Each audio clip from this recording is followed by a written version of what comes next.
Nous sommes de retour sur le plateau de TV Finance dans notre bimensuel dédié aux matières premières agricoles. Et il est l'heure désormais de retrouver notre invité, Arthur Portier. Bonjour Arthur.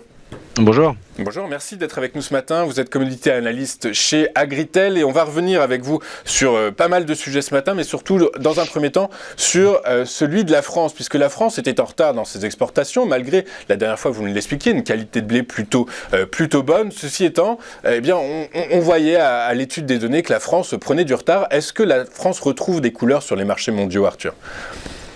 Alors depuis le début de la campagne, c'est-à-dire depuis grosso modo début juillet, on avait un manque de compétitivité des origines françaises vis-à-vis des origines mer Noire et principalement russes. On le sait, les Russes font une campagne d'export record, plus de 4,5 millions de tonnes mensuelles depuis début juillet, donc ils prennent beaucoup de parts de marché sur la scène internationale. Et ce manque de compétitivité des origines françaises nous a mis en retrait sur la scène internationale et a expliqué en grande partie la baisse des prix que nous avons eus, puisque les cours du blé ont cédé du terrain sur Euronext notamment, pour passer même sous les 230 € la tonne dernièrement.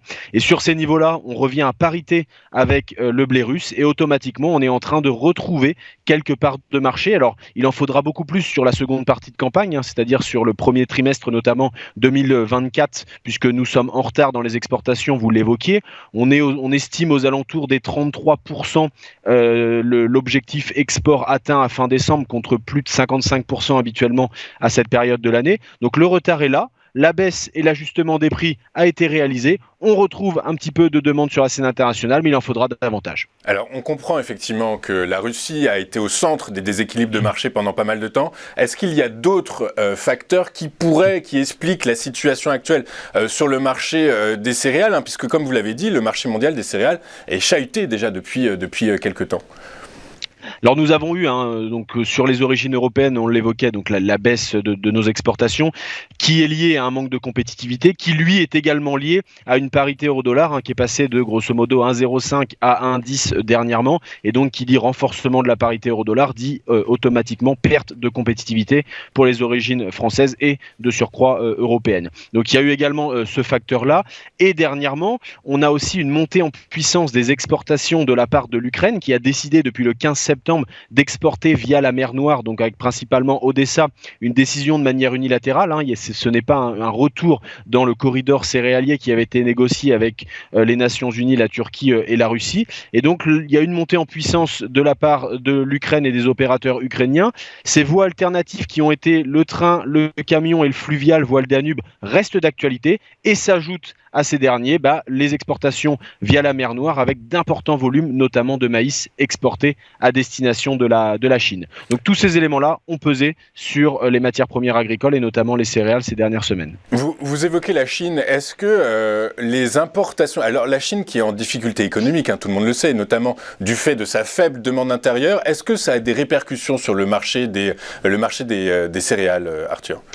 Alors sur le marché des céréales, la Chine agit actuellement de manière assez importante, et ça dénote justement avec la situation économique du pays, puisqu'elle concentre d'importantes importations, que ce soit sur le maïs. Ils ont importé beaucoup de maïs brésilien ces derniers mois. Ils commencent à switcher vers du maïs américain qui devient également moins cher, et également du maïs ukrainien, je l'évoquais, avec plus de 500 000 tonnes importées sur le mois de novembre. Donc la Chine, d'un point de vue matières premières agricoles, que ce soit en préparation d'éventuelles sanctions, que ce soit pour des raisons de reconstitution de stocks et de sécurité alimentaire dans le pays, est présente sur la scène internationale aux achats, et a d'ailleurs participé aux achats français, puisque plus de 2 millions de tonnes de blé ont été importées et qui vont charger entre le mois de décembre et le mois de mars 2024. Donc la Chine a été également présente pour des achats de blé français, ce qui est quand même notable, puisqu'il y a quelques années, nous n'exportons rien vers l'Empire du Milieu. Alors, est-ce qu'il y a un nouvel acteur qu'il faut prendre en compte ? On a parlé dans nos actualités du rôle de la position du Brésil, que ce soit sur le sucre ou sur d'autres matières. Vous venez de nous dire que le Brésil était également donc un pourvoyeur de céréales et notamment à destination de la Chine. Est-ce que le Brésil va prendre de plus en plus d'ampleur dans les échanges mondiaux ? Alors le Brésil a déjà une place évidemment extrêmement importante, et ça depuis bien longtemps sur la partie sucre, par l'intermédiaire justement du développement de la canne à sucre, qui sert à la fois à l'éthanol, à la fois à l'énergie avec les résidus de canne à sucre, mais également au sucre en lui-même. Donc le Brésil a déjà fait son trou sur la scène internationale pour cette commodities-là. Après, sur d'autres matières premières comme le soja et le maïs, le Brésil a déjà une place considérable. Et c'est d'ailleurs un élément extrêmement important à regarder à court terme, puisque les semis de soja se déroulaient de manière délicate dernièrement, avec du sec qui était concentré notamment dans certaines régions. Et on le sait, le Brésil a deux récoltes, une safra, une safrinha, c'est-à-dire qu'ils vont semer des maïs derrière les sojas au mois de février. Et il s'avère que si les sojas, le cycle de développement de soja est en retard, comme c'est le cas actuellement, ça pourrait décaler les semis de maïs, et la corrélation est extrêmement bonne entre la baisse du rendement et le retard pris dans les semis de maïs. Donc déjà des inquiétudes sur un pays qui compte maintenant dans l'échiquier agricole mondial. Alors des inquiétudes au niveau du Brésil, mais également en France, puisqu'on va rebondir sur la France, c'est l'inquiétude autour des semis de céréales, puisque ça n'a échappé à personne, ça fait un mois qu'il pleut quasiment tous les jours. Du coup, par la force des choses, est-ce que donc les retards, les semis prennent du retard, est-ce que quelles vont en être les conséquences, et est-ce que ça peut être grave, Arthur ? Alors nous sommes à 83% de la solde de blé d'hiver semé. Les chiffres viennent de tomber ce matin selon France Agrimaire, quand habituellement on est davantage aux alentours des 95%. Donc on est en retard de plus de 10 points par rapport à d'habitude en raison de conditions climatiques adverses. Donc on devrait avoir des surfaces qui ne seront pas semées. Les producteurs sont obligés de revoir leur assolement, et c'est notamment le cas dans le sud-ouest où il reste plus de 50% des blés à emblaver. Donc oui, il y a du retard. La dernière année où nous avions eu du retard ainsi, c'était en 2019, où 600 000 hectares n'avaient pu être semés. Donc on regarde de près ce chiffre-là qu'il faudra ajuster, puisque la fenêtre de tir reste encore ouverte. On se donne jusqu'au 10 décembre grosso modo.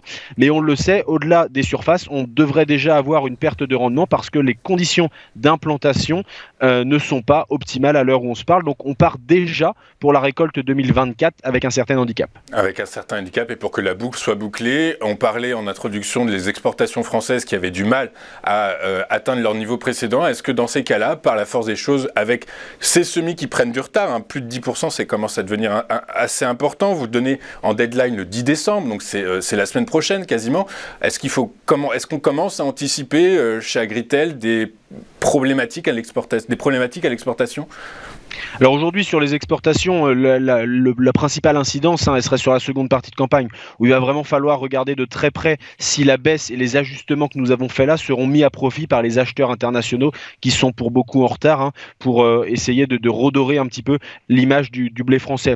Mais sans quoi, non, pour la prochaine campagne, tout reste ouvert. La Russie, il reste encore énormément de choses à faire, mais au regard des surfaces, est attendu aux alentours des 90 millions de tonnes de production pour 2024. Donc on le sait, l'environnement est chahuté. Il se passera évidemment quelque chose sur les marchés d'ici là, mais ce qui est important, c'est une nouvelle fois de montrer la place de la France sur la scène internationale et notamment sur la partie export. Écoutez, merci beaucoup Arthur pour toutes vos explications claires, précises, concises. Vous êtes commodity analyst chez Agritel, et avec nous, de temps en temps, on aimerait plus souvent.